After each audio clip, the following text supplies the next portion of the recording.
Boa noite, veja no Brasil TV. Moradores da Zona Norte do Rio ficam sem acesso à internet.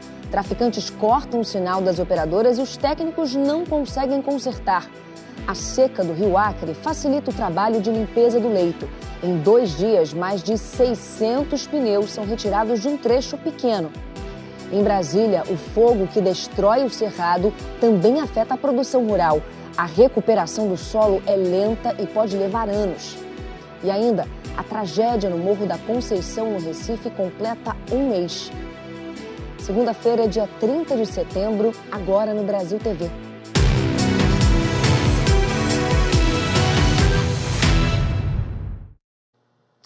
Você já pensou como é ficar sem internet nos dias de hoje?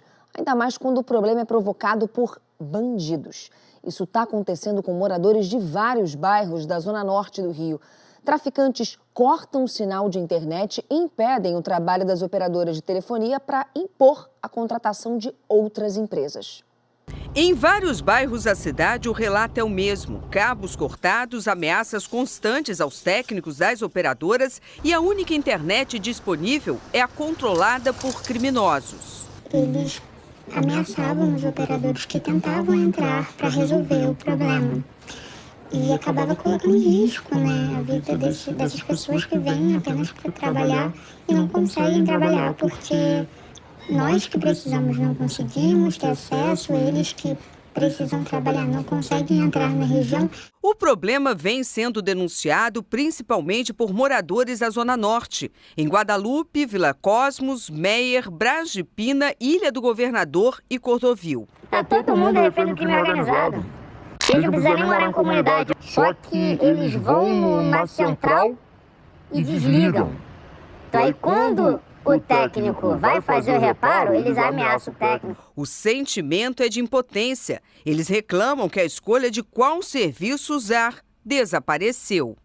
Nos sentimos acuados e reféns dentro da própria casa. Não podemos escolher qual operador pagar. Temos que fazer a deles. Ao fazer a deles, forneço todos os meus dados pessoais. Os dados pessoais viraram reféns dos traficantes. As operadoras confirmam que têm dificuldade em atender algumas áreas do Rio. Alegam falta de segurança para que os técnicos possam trabalhar. Em alguns casos, as empresas já desistiram de atuar em regiões inteiras. Quando há solicitação de um serviço para áreas consideradas perigosas, a resposta chega por meio de mensagem. Prezado cliente, sua região enfrenta problemas de segurança pública e, por medida preventiva, as equipes técnicas estão impossibilitadas de entrar na região e prestar qualquer atendimento em razão de ameaças físicas aos técnicos. Tudo o que esses moradores esperam é que a segurança pública realize ações para resolver o problema. Enquanto isso, eles continuam sem escolha e sem internet. Nós estamos aí no bairro. 20 mil, 15 mil pessoas sem internet, a gente se virando indo para casa de parente, indo para algum shopping, usar a internet de graça para poder trabalhar. A Secretaria de Segurança Pública do Rio informou que as forças de segurança estão à disposição das concessionárias para dar apoio nas áreas onde os serviços foram interrompidos por ordem de criminosos. A Polícia Militar informou que está empenhada no combate aos roubos de fios, com ações nos locais onde há mais casos. E a Polícia Civil disse que trabalha para identificar os bandidos envolvidos. A Conexis, sindicato que representa as empresas de telefonia e internet, declarou que defende uma ação coordenada de segurança pública envolvendo os poderes judiciário, legislativo e executivo e a aprovação de projetos de lei que aumentem a punição para esses crimes. A Receita Federal apreendeu em São Luís cerca de 185 quilos de barbatanas de tubarão azul, uma espécie ameaçada de extinção. A operação realizada pela Divisão da Vigilância e Repressão da Receita Federal, juntamente com o IBAMA, apreendeu 185 quilos de barbatanas de tubarão. O produto está avaliado em 3 milhões de reais. A carga que saiu do Espírito Santo veio para São Luís para ser dissecada. Daqui, ela seria levada para o aeroporto de Guarulhos, em São Paulo. O destino final das barbatanas seria a China, onde abasteceria o comércio ilegal. A mercadoria foi entregue ao IBAMA, que vai adotar as providências administrativas e encaminhar as documentações à Polícia Federal, que vai investigar o caso junto com o Ministério Público para responsabilizar os envolvidos. Vale lembrar que a atividade de pesca predatória a tubarões é proibida no Brasil e a espécie de tubarão azul corre risco de extinção. De acordo com a Receita Federal, em 6 operações realizadas em todo o Brasil, até agora foram apreendidos mais de 1.500 quilos de barbatanas de tubarão. De São Luís, Tássila Castro, para o Brasil TV. Uma embarcação com 7 pessoas a bordo naufragou ontem em São Vicente, no litoral paulista. 5 pessoas foram resgatadas e 2 ainda estão desaparecidas. Esse acidente foi neste domingo, por volta das 7h30 da noite. Um grupo de amigas saiu para passear de lancha pelo Guarujá e depois desse passeio, segundo informações do Corpo de Bombeiros, essas amigas teriam ido até uma comunidade de Santa Cruz dos Navegantes para pegar um barco menor de alumínio e poder vir aqui para São Vicente. Foi em São Vicente, bem em frente de onde eu estou, aqui no fundo, onde fica a região da Garganta do Diabo, que aconteceu esse acidente, que essa embarcação acabou naufragando. 5 pessoas foram resgatadas e passam bem, mas 2 mulheres seguem desaparecidas. É uma mulher de 37 anos e uma mulher de 27 anos. Inclusive, eu conversei com o parente, com um irmão de uma dessas mulheres e a família está bem aflita em busca de informações e com esperança, já que 5 pessoas foram resgatadas, mas esse resgate aconteceu ontem, no domingo mesmo, nas 2 primeiras horas depois do acidente. Ainda não se sabe exatamente o que provocou esse naufrágio, mas essa região da Garganta do Diabo é uma região que tem muita ondulação, que tem muita correnteza, é uma área perigosa e, segundo o Corpo de Bombeiros, possivelmente alguma onda maior tenha atingido essa embarcação de pequeno porte de alumínio. Esse barco que estava levando, então, essas 7 pessoas. Eram 5 mulheres e 2 homens. Até o fim da tarde, as 2 mulheres ainda não tinham sido encontradas. As buscas continuam. O Pantanal atravessa um período severo de estiagem e deve registrar esse ano o maior número de focos de incêndio na última década, segundo a previsão do INPE. O município de Corumbá foi o que mais queimou em Mato Grosso do Sul. Neste ano, Corumbá é o 3º município com mais registro de focos de incêndio em todo o país. Ao todo, já foram identificados 4.796 focos. De acordo com o INPE, o Instituto Nacional de Pesquisas Espaciais, o mês de setembro já contabilizou mais de 80 mil focos em todo o país, cerca de 30% acima da média histórica, registrada desde 1998. A região oeste ajudou a aumentar esses números. Mato Grosso do Sul lidera com um aumento de 601% em relação ao ano passado, com 11.990 focos neste ano. Sobre os combates aos focos no Pantanal, os brigadistas do Preve Fogo estão concentrados em 2 regiões. Uma delas é na fronteira com a Bolívia. Os combatentes usaram um helicóptero para fazer o transporte de um veículo que ajuda no acesso aos locais. O objetivo nesse local é construir aceiros para impedir a propagação do fogo. Já a outra região fica a cerca de 20 quilômetros da área urbana de Corumbá, chamada Morro da Antena. Neste fim de semana foram feitos 4 lançamentos de água para resfriar as linhas de fogo. De Corumbá, Jaderson Moreira para o Brasil TV. A seca também atinge o norte do país. Com o baixo nível do rio Acre, na capital acreana, uma quantidade enorme de lixo ficou visível e o governo do estado começou uma operação de limpeza. A ideia é remover 350 toneladas de entulho. O rio, que abastece cerca de 400 mil pessoas apenas em Rio Branco, é também depósito de muito lixo. A mesma operação que ocorre agora para a limpeza desse imprescindível curso d'água também foi realizada no ano passado e em anos anteriores. Mas, infelizmente, a consciência da população parece não ter compreendido a gravidade dessa questão. Falta de consciência, deveria usar mais a consciência para não fazer isso, né? Porque os danos são grandes. Para se ter uma ideia da gravidade do problema, em apenas 2 dias de trabalho, só de pneus, foram mais de 600 retirados apenas desse trecho aqui entre as pontes, bem no centro da cidade. A ação deve durar pelo menos mais 10 dias e vai se estender até a região da 4ª ponte, onde está a maior parte do lixo. A gente iniciou ali, logo adiante da bandeira, perto do flutuante, e vamos até após a ponte. Esse é o local que mais se concentra o lixo. Em Paulista, na região metropolitana de Pernambuco, moradores estão assustados e preocupados com a situação da Mata do Frio. É que focos de incêndio estão sendo registrados na região. A fumaça flagrada pela janela de uma moradora de Paulista preocupa. Mais um dia e bem mais cedo hoje, com fogo muito maior. Na sexta-feira da semana passada, o Globocop sobrevoou a área verde e flagrou pessoas que parecem ter queimado entulho. Não dava para ver fogo.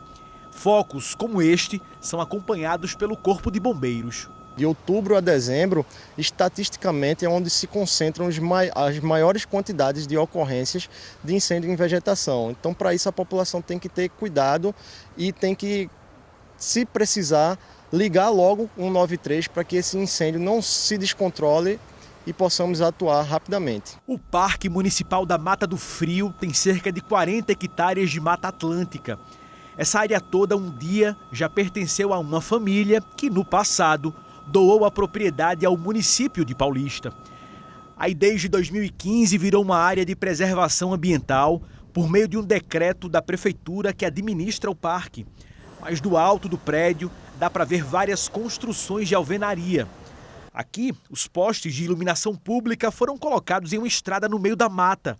Não é somente esta.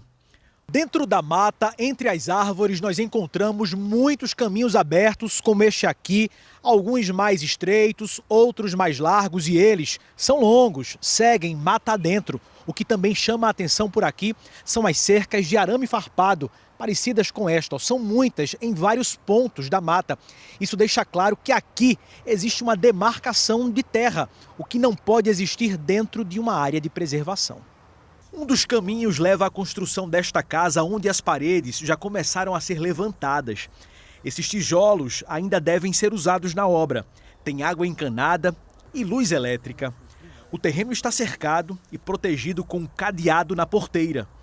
A ocupação desordenada da mata pode trazer prejuízos incalculáveis, diz o representante do Fórum Ambiental de Paulista. Toda essa área é uma área que devia estar sendo preservada, né? Tudo isso aí vai estar se perdendo, muitas espécies de flora, né? Indivíduos arbóreos, árvores sendo derrubadas de várias espécies, inclusive espécies que ocorrem muito aqui, como as paineiras, como os ipês, que vêm sumindo da cidade do Paulista exatamente por essas invasões, né? E esse desenfreado desmatamento. Daiane tem filhos pequenos que sofrem com a fumaça. Ela diz que o problema só piora. A fumaça ela vem toda para a nossa área, que é onde a gente reside, e ela invade a casa. E, por exemplo, a minha menina, a bebê, ela tem rinite alérgica.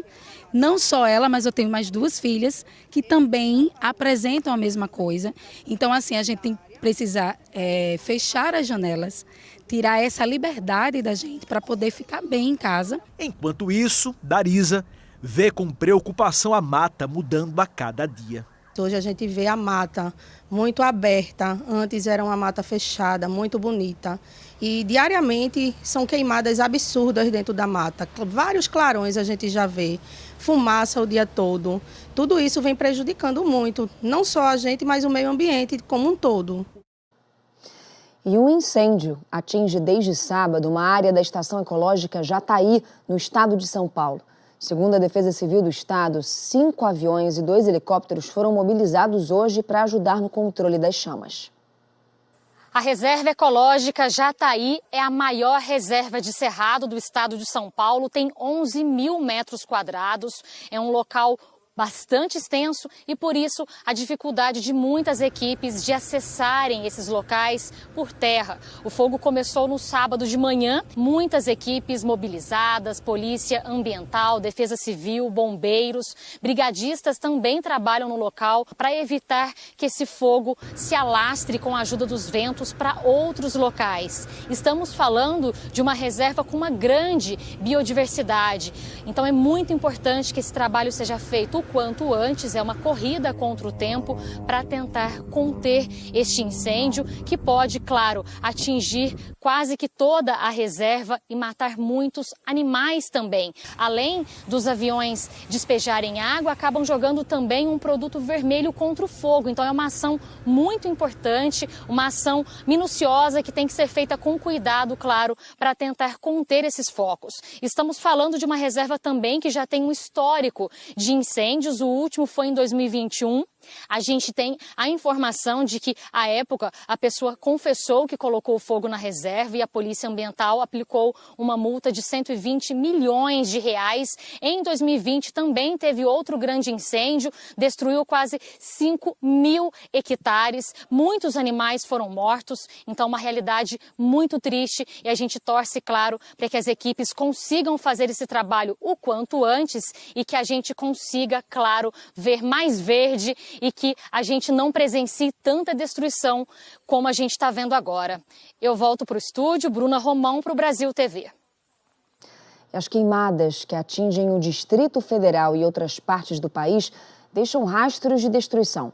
Áreas antes produtivas vão ter que ser recuperadas e esse trabalho pode durar anos.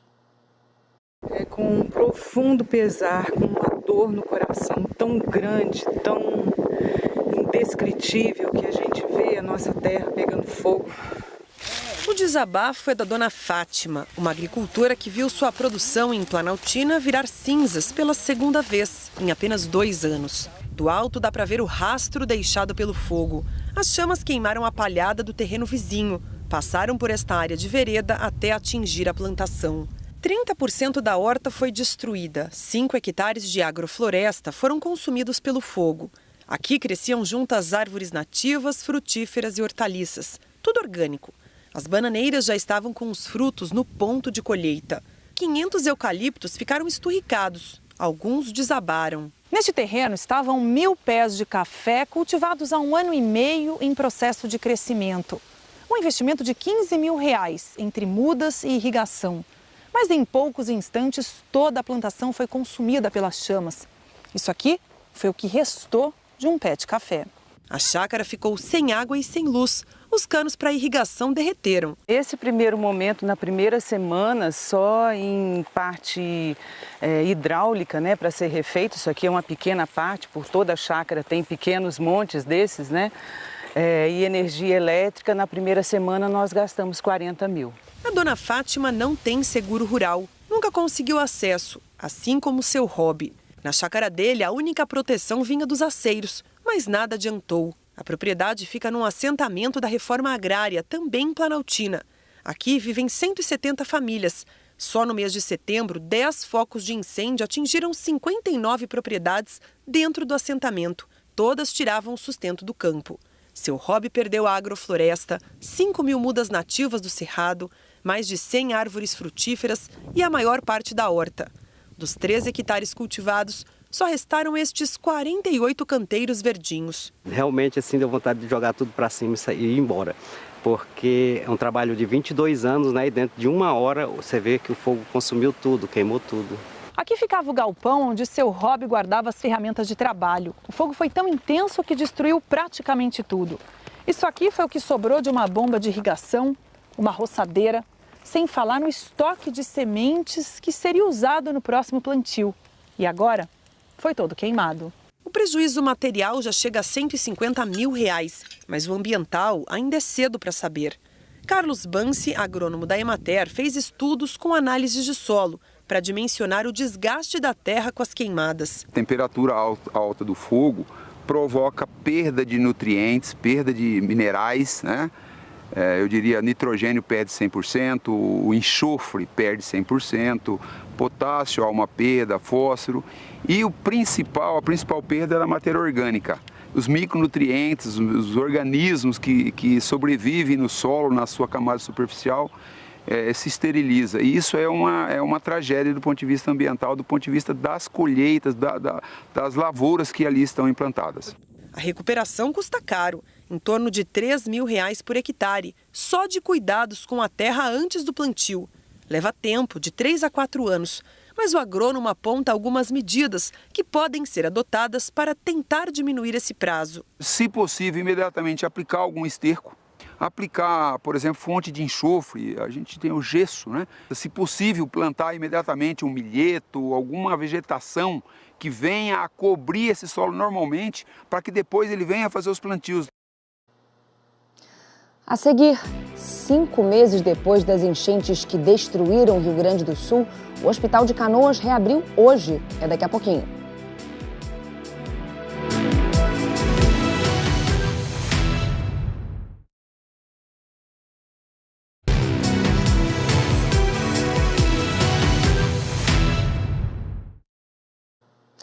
Brasil TV de volta falando do atendimento no Hospital de Pronto-Socorro de Canoas, que foi retomado parcialmente hoje, depois das enchentes que invadiram o prédio há 5 meses. Olá a todos. Aqui na região metropolitana de Porto Alegre, o Hospital de Pronto-Socorro de Canoas voltou a atender nesta segunda-feira. O hospital é referência para mais de 100 municípios do Rio Grande do Sul e estava fechado há cerca de 5 meses por causa da enchente. Nesse primeiro momento, serão feitos apenas atendimentos de baixa e média complexidade. Os pacientes com maior grau de risco vão ser encaminhados para outros hospitais da cidade. Mesmo assim, é uma vitória para a comunidade, pelo que entendem os moradores. Isso porque, nesse primeiro momento, já vai ter um retorno parcial com 60 profissionais, entre médicos, enfermeiros, técnicos de enfermagem, fisioterapeuta, psicólogo e assistente social. Para reforçar a rede de urgência e emergência aqui da cidade, uma UPA também atingida pela enchente deve reabrir em breve. A previsão da administração do HPS de Canoas é que o atendimento a pleno volte até o final do ano. Vitor Rosa, para o BR TV. O desabamento no Santuário do Morro da Conceição, na zona norte do Recife, completa hoje 30 dias. Uma missa será celebrada em homenagem às vítimas. A reconstrução do teto será custeada pelo governo do estado. O vento que passa pelo Santuário do Morro da Conceição, 30 dias depois do desabamento do teto da igreja, traz consigo um sopro de recomeço, de reconstrução. Nesta segunda-feira, o governo do estado vai liberar a primeira parcela do dinheiro para a Arquidiocese de Olinda e Recife contratar a construtora responsável por produzir a nova estrutura do teto. O valor é de R$ 600 mil. Hoje haverá a transferência da primeira parcela de recurso para a conta da Arquidiocese e logo em seguida a assinatura do contrato entre a Arquidiocese e a empresa construtora. Então hoje até amanhã esses trâmites vão estar sendo concluídos para que a obra efetivamente inicie. De acordo com o governo do estado, a obra completa vai custar R$1,5 milhão. A estrutura de metal do novo teto da igreja vai ser produzida em outro local. Por isso, segundo a Secretaria de Desenvolvimento Urbano do estado, no mês de outubro não haverá trabalhadores por aqui. Depois que estiver tudo pronto, a construtora traz o material para cá e começa a montagem. Esta fase da reconstrução está prevista para o início de novembro. Para o dia 8 de dezembro, para a festa de Nossa Senhora da Conceição, a obra estará entregue? A obra sim estará entregue, inclusive no termo de fomento que a governadora Raquel Lira assinou na última quinta-feira, o prazo limite é 2 de dezembro.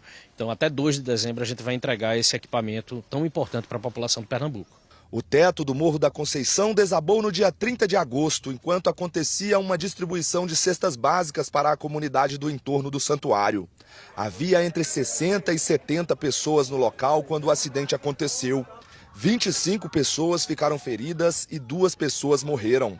Na semana anterior, uma empresa havia finalizado a instalação de placas solares no teto do santuário. Por enquanto, o acesso ao local está interditado, mas os fiéis podem visitar a área em que fica a imagem de Nossa Senhora da Conceição. O horário é de 9 ao meio-dia e de 1 da tarde até 9 da noite, de segunda a sábado. Hoje à noite vai ser celebrada uma missa em homenagem às vítimas do acidente. Marcos veio de Salvador, na Bahia, para fazer as preces dele. Além da fé, trouxe a esperança de ver o morro colorido de gente da próxima vez que voltar. Enquanto houver fé, vai erguer tudo. A igreja vai voltar, tudo normal. E a festa, com fé em Deus, vai ser melhor ainda, em Nossa Senhora da Conceição, né? Sobre as investigações do acidente, a Polícia Civil informou que a delegacia segue com o caso, mas não disse quando o inquérito vai ser concluído. O Brasil TV fica por aqui. Outras notícias no Jornal Nacional às 8h40 da noite, hora de Brasília. Uma ótima noite e até amanhã. Tchau, tchau.